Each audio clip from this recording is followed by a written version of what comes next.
ഈ ക്ഷേത്രത്തിൻ്റെ ഈ ശിവൻകോവിലിലെ ശിവക്ഷേത്രത്തിലെ കുംഭാഭിഷേകവുമായി ബന്ധപ്പെട്ട് ആദ്യം ഞാൻ സംസാരിക്കുന്നത് ശ്രീ രാമകൃഷ്ണ സാറിനോടാണ്. അദ്ദേഹമാണ് ഇത് എങ്ങനെ ചെയ്യാൻ കഴിയുമെന്നതിനെക്കുറിച്ച് ചോദിച്ചത്. ആ ചോദ്യത്തിൻ്റെ പുറകിൽ നമുക്കത് ചെയ്യാം എന്നും മാത്രമാണ് ഞാൻ പറഞ്ഞത്. അദ്ദേഹം പറഞ്ഞതിനപ്പുറം വ്യത്യസ്തമായ രീതിയിൽ നമുക്കിത് എത്രത്തോളം മനോഹരമാക്കാൻ പറ്റും, എത്രത്തോളം നിങ്ങളിലേക്ക് എത്താൻ കഴിയുമോ അത്രയും മനോഹരമായി ചെയ്യുന്നതിന് വേണ്ടുന്ന മുഴുവൻ എക്യുപ്മെൻറ്റ്സും അറേഞ്ച് ചെയ്ത് നമ്മളിത് പ്രോഗ്രാം നടന്നുകൊണ്ട് പോവുകയാണ്. ഞങ്ങൾക്ക് അവസരം തന്ന ശ്രീ രാമകൃഷ്ണ സാറോടാണ് ആദ്യം നന്ദി പറയേണ്ടത്. ഒപ്പം ഭഗവാനോടും.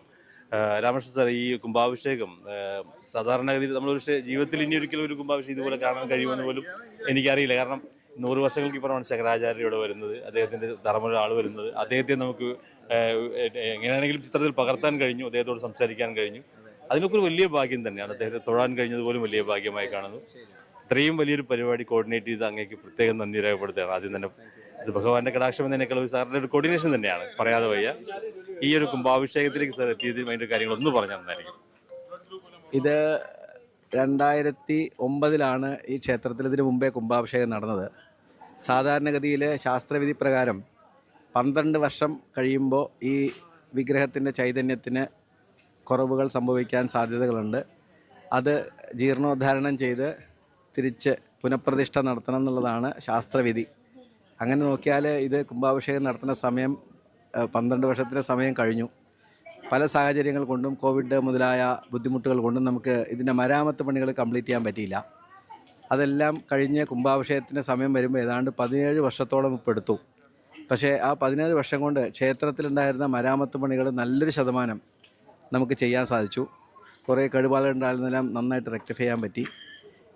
അതിന് പുറമെ കുംഭാഭിഷേകത്തിൽ നിന്ന് ഏറ്റവും കൂടുതൽ നമ്മൾ സന്തോഷിക്കുന്ന ഒരു ഫാക്ടർ എന്താണെന്ന് ചോദിച്ചു കഴിഞ്ഞാൽ, കാഞ്ചി കാമകോടി പീഠാധിപതി, ഇപ്പോഴത്തെ അവിടുത്തെ മഠാധിപതി ശങ്കര വിജയേന്ദ്ര സരസ്വതി മഹാസ്വാമികളുടെ ഇന്നത്തെ ഇവിടുത്തെ അങ്ങേരുടെ സാന്നിധ്യം കൊണ്ടാണ് ഈ കുംഭാഭിഷേകം ഏറ്റവും കൂടുതൽ ധന്യമായിരിക്കുന്നത്.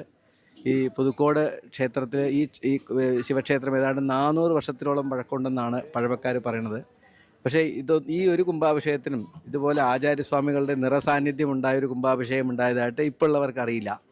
അപ്പോൾ അത് തന്നെയാണ് ഇതിനകത്ത് ഏറ്റവും വലിയ ഹൈലൈറ്റായിട്ട് നമുക്ക് തോന്നുന്നത്. കാരണം ശങ്കരാചാര്യർ തന്നെ ശിവാംശമാണ്, ശിവൻ്റെ അവതാരമാണ് ശങ്കരാചാര്യർ. ആ മഠത്തിൻ്റെ അധിപന്മാരാണ് ഈ ശങ്കരാചാര്യരായിട്ട് വരുന്നത്.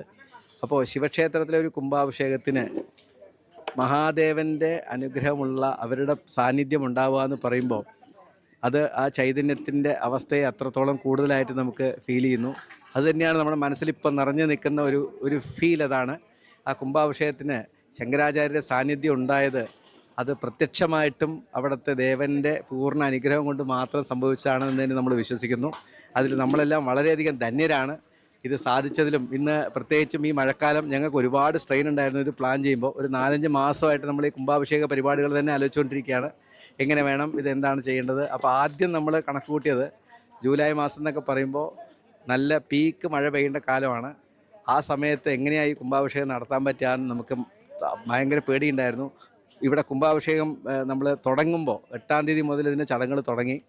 പക്ഷേ 8-ാം തീയതി 9-ാം തീയതി 2 ദിവസം മഴയുണ്ടായിരുന്നു. അതിന് ശേഷം പ്രകൃതി നമ്മുടെ കൂടെ ഉണ്ടായി. അതിൽ നമുക്ക് വളരെയധികം സന്തോഷമുണ്ട്. ഇന്ന് നല്ല വെയിലാണ്. അപ്പോൾ അതുകൊണ്ട് എല്ലാവർക്കും വരാനും ഇത് പൂർണ്ണമായിട്ട് ആസ്വദിക്കാനും ഞങ്ങൾക്ക് അധികം ബുദ്ധിമുട്ടുകളില്ലാതെ കാര്യങ്ങളെല്ലാം ചെയ്തു തീർക്കാനും സാധിച്ചു. വളരെയധികം ധന്യരാണ്. ഇതിന് സാക്ഷ്യം വഹിച്ച എല്ലാവർക്കും അതിൻ്റെ ആ അനുഗ്രഹം, ഭഗവാന്റെ അനുഗ്രഹം പൂർണ്ണമായിട്ട് ഉണ്ടാവട്ടെ എന്ന് നമ്മൾ പ്രാർത്ഥിക്കുന്നു. ഇനിയും കൂടുതൽ കാര്യങ്ങളിലൂടെ ചെയ്യാനുണ്ട്. ഇപ്പം തന്നെ ആചാര്യസ്വാമികൾ പറഞ്ഞതെല്ലാം എല്ലാവരും കേട്ടിട്ടുണ്ടാവും. ആചാര്യസ്വാമികളിലൂടെ വന്നതിൻ്റെ ശതാബ്ദി ആഘോഷം 2029 വരും. അതിൻ്റെ കാര്യങ്ങൾ ഇപ്പോൾ ചെയ്യണം എന്ന് പറഞ്ഞിട്ടിപ്പോൾ നമ്മളോട് ഇപ്പോഴത്തെ അനുഗ്രഹ പ്രഭാഷണത്തിൽ അദ്ദേഹം പറഞ്ഞിട്ടുണ്ട്. ഉത്തരവാദിത്തങ്ങൾ ഇനി കൂടുവാണ്. ഇനിയും കൂടുതൽ കാര്യങ്ങൾ ചെയ്യണം എന്നുള്ള അവസ്ഥയിലേക്കാണ് വരുന്നത്. നമുക്ക് അതിന് ശക്തി ഉണ്ടാവട്ടെ, സർവേശ്വരൻ്റെ അനുഗ്രഹം കിട്ടട്ടെ, നമുക്ക് കൂടുതൽ ചെയ്യാൻ സാധിക്കട്ടെ എന്ന് പ്രാർത്ഥിക്കുന്നു. ഇതുകൊണ്ട് തീരുന്നില്ല. കാരണം അങ്ങയുടെ ഒരു ഔദ്യോഗിക ജീവിതം അവസാനിപ്പിച്ച കുംഭാഭിഷേകത്തിലേക്ക് വരുന്നു. ഇവിടെ വരുമ്പോൾ പുതുക്കോടിൻ്റെ ഒരു അഗ്രഹാരത്തിൻ്റെ മൊത്തത്തിലുള്ളൊരു പെരുമ, അങ്ങ് ഇവിടെ വന്ന് ഇത്രയും ദിവസം ഇതിനൊരു എഫേർട്ട് എടുക്കുന്നു.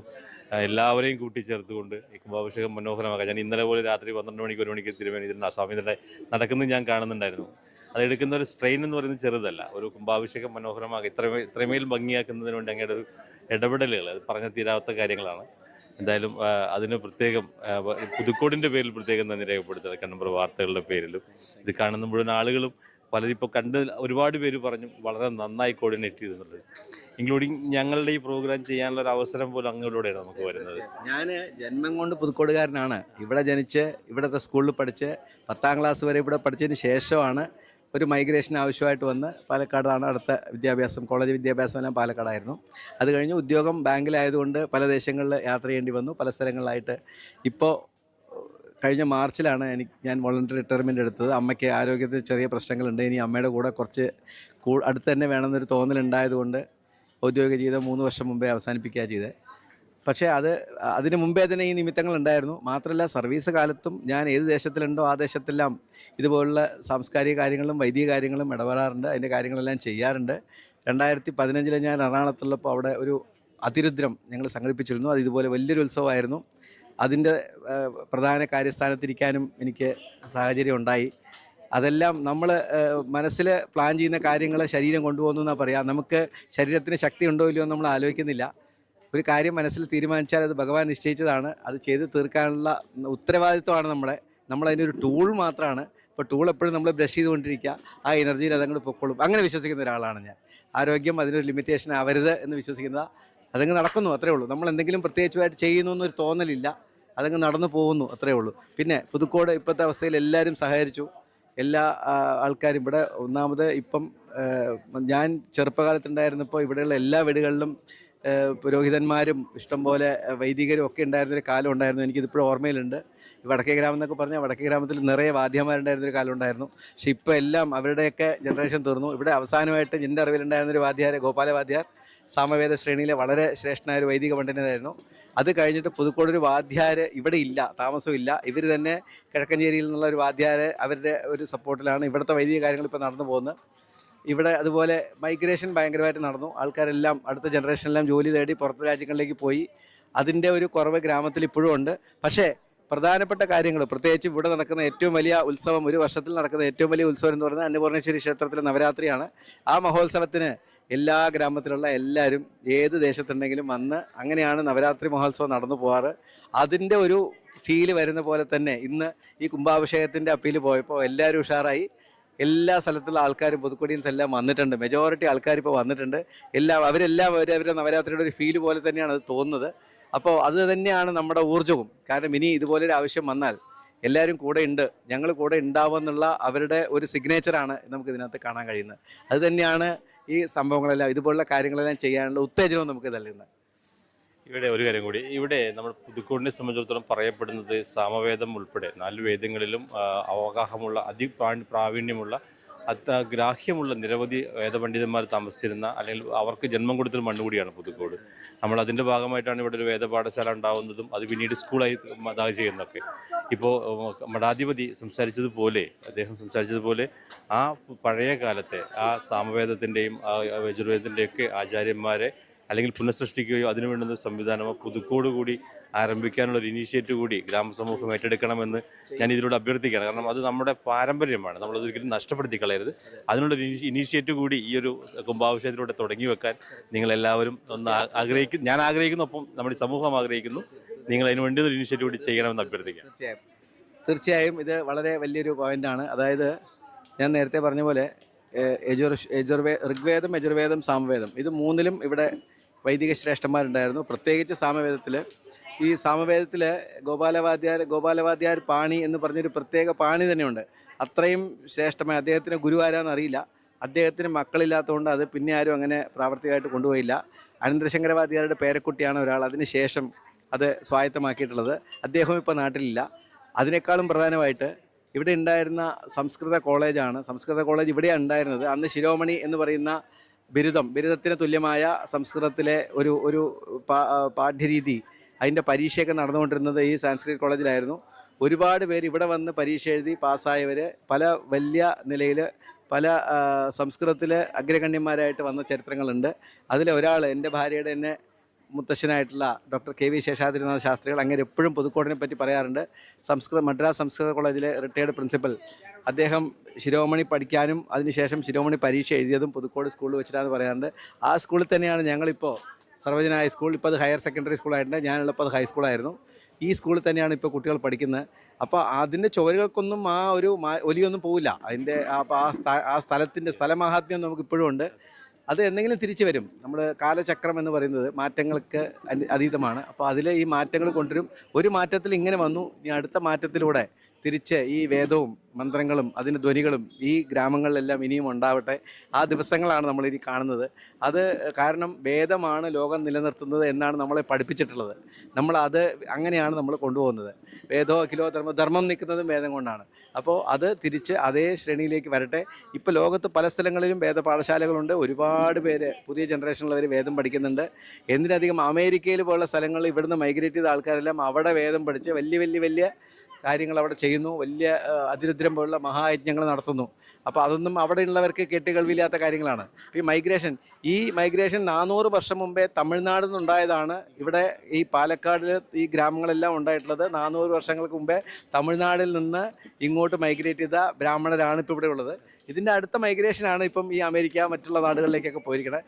എന്തായാലും ഇത് ഒരിക്കലും നശിക്കാനൊന്നും പോകുന്നില്ല. അത് ഇതിലും കൂടുതൽ ഉന്നതിയിലേക്ക് ഊർജ്ജസ്വലമായിട്ട് വരാനുള്ള സാഹചര്യങ്ങളാണ് ഉള്ളത്. സന്തോഷം. അങ്ങയുടെ ഇത്രയും അറിവുകൾ പങ്കുവച്ചതിന് വലിയ സന്തോഷം. ഇത് കണ്ണമ്പ്ര വാർത്തകളുടെ കാഴ്ചകളിൽ നമ്മൾ മിസ്റ്റർ ശ്രീകുമാർ പറയാൻ നിവൃത്തിയില്ല. സുരേഷ് പറയാൻ നിവൃത്തിയില്ല. കണ്ണമ്പ്ര വാർത്തകളുമായിട്ട് ഞാൻ ഒരു പ്രാവശ്യമേ ഫോണിൽ സംസാരിച്ചുള്ളൂ. ഇങ്ങനെ ഒരു കാര്യമുണ്ട് പുതുക്കോട് അമ്പലത്തിൽ. അയ്യോ, അത് നമ്മുടെ കാര്യമല്ലേ, ചെയ്യാം. ഒറ്റ വാർത്തയിലാണ് പറഞ്ഞത്. വളരെ സന്തോഷം. ഇത് അങ്ങനെ കാണുന്നതാണ് നമുക്കിഷ്ടം. ഈ പ്രോഗ്രാമിനെ നമ്മൾ അതിൻ്റെ കൂടെ ചേർന്ന് പോവുക. കാരണം യജ്ഞങ്ങൾ അല്ലെങ്കിൽ മഹാ ഉത്സവങ്ങൾ എന്നൊക്കെ പറയുന്നത് ഒരു ദേശത്തിനും ലോകത്തിനും വേണ്ടി സമർപ്പിക്കപ്പെടുന്നവയാണ്. ഇതിൽ വരുന്ന ഒരുപാട് പേര് സെൽഫ്ലെസ്സായിട്ട് വന്ന് കാര്യങ്ങൾ ചെയ്യാൻ ഉദ്ദേശിക്കുന്നവരാണ്. അപ്പോൾ അത് തന്നെയാണ് അതിൻ്റെ ഏറ്റവും വലിയ വിജയം എന്ന് പറയുന്നത്. അപ്പോൾ അതിൻ്റെ ഭാഗമായി മിസ്റ്റർ സുരേഷ് ആകാൻ കഴിഞ്ഞു എന്നുള്ളതിൽ കണ്ണമ്പ്ര വാർത്തകൾക്ക് നമ്മൾ പ്രത്യേകിച്ചൊരു ക്രെഡിറ്റ് കൊടുക്കുന്നു. വളരെ സന്തോഷമുണ്ട് മിസ്റ്റർ സുരേഷ്. ഇനിയും ഇതുപോലുള്ള എല്ലാ കാര്യങ്ങളും നിങ്ങളുടെ സഹകരണം ഉണ്ടാവും എന്ന് ആത്മാർത്ഥമായിട്ട് പ്രതീക്ഷിക്കുന്നു. പറയാതെ വയ്യ. കണ്ണമ്പ്ര വാർത്തകൾ എന്ന് പറഞ്ഞൊരു പ്ലാറ്റ്ഫോം നമ്മൾ തുടങ്ങുമ്പോൾ ശരി, ഓക്കെ, താങ്ക് യു സാർ. നമ്മൾ ഈ കണ്ണമ്പ്ര വാർത്തകൾ എന്ന് പറഞ്ഞൊരു പ്ലാറ്റ്ഫോം 10 വർഷം മുമ്പ് തുടങ്ങുമ്പോൾ സാധാരണ ഒരു വാട്സപ്പ് ഗ്രൂപ്പിലൂടെയാണ് നമ്മൾ തുടങ്ങുന്നത്. വാർത്തകൾക്ക് മാത്രമായൊരു വാട്സപ്പ് ഗ്രൂപ്പായിരുന്നു. പിന്നീട് പ്രാദേശികമായിട്ടുള്ള ഈ കോവിഡ് സമയത്ത് ഒരു കോവിഡിൻ്റെ വാർ റൂമായും അതിനുശേഷം നമ്മളൊരു യൂട്യൂബ് ചാനലായി, ഒരു ഉത്സവങ്ങളൊക്കെ പ്രക്ഷേപണം ചെയ്യുന്ന ചാനലാവുന്നു. പിന്നീട് വാർത്തകൾ പ്രക്ഷേപണം ചെയ്യുന്ന ചാനലാവുന്നു. ലോകത്ത് എത്രയോ ലക്ഷക്കണക്കിന് കോടിക്കണക്കിന് യൂട്യൂബ് ചാനലുകളുണ്ട്. അതിലൊന്നും മാത്രമാണ് കണ്ണമ്പ്ര വാർത്തകൾ. പക്ഷേ കണ്ണമ്പ്രക്കാരുടെ, പുതുക്കോട്ടുകാരുടെ, അല്ലെങ്കിൽ കണ്ണമ്പ്രയെ സ്നേഹിക്കുന്ന, പുതുക്കോട്ടിനെ സ്നേഹിക്കുന്ന, ഉത്സവങ്ങളെ സ്നേഹിക്കുന്ന, ഭാഷയെ സ്നേഹിക്കുന്ന, നമ്മുടെ വൈവിധ്യങ്ങളായിട്ടുള്ള പരിപാടികളെ സ്നേഹിക്കുന്ന ആളുകൾക്ക് മുമ്പിലേക്ക് കണ്ണമ്പ്ര വാർത്തകൾ വിളമ്പിയ ആ സദ്യ അത് മനോഹരമായിരുന്നു എന്ന് തന്നെയാണ് ഇതിൻ്റെ മുമ്പ് കണ്ട ആളുകളുടെ അഭിപ്രായങ്ങളിൽ നിന്നൊക്കെ മനസ്സിലാവുന്നത്. നിങ്ങളെപ്പോലുള്ള പ്രേക്ഷകരാണ് ഞങ്ങളുടെ ഏറ്റവും വലിയ വിജയം. നിങ്ങൾ നമ്മളോടൊപ്പം ഉണ്ടെങ്കിൽ നമുക്ക് ഇനിയും ഒരുപാട് ദൂരം യാത്ര ചെയ്യാൻ കഴിയുമെന്ന് ആത്മാർത്ഥമായി വിശ്വസിക്കുന്നുണ്ട്. തുടരുക കണ്ണമ്പ്ര വാർത്തകളിൽ. ഇനി അടുത്ത കാഴ്ചകളിലേക്ക്. നന്ദി, നമസ്കാരം.